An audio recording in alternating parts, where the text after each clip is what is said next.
So which course is right for you? Many parents say they want to introduce their student to coding, but what is the right course for my son or daughter?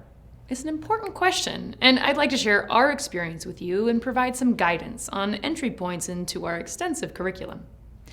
We've organized our courses into streams by age.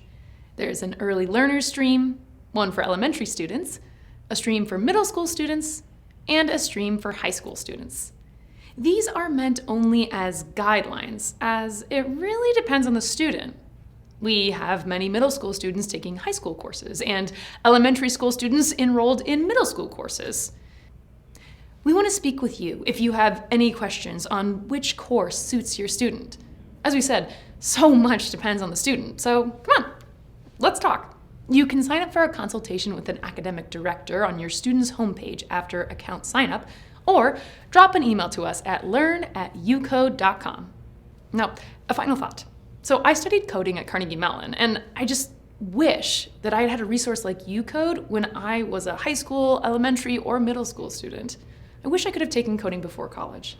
This is all to say, I think what you're doing as a parent, it's really important.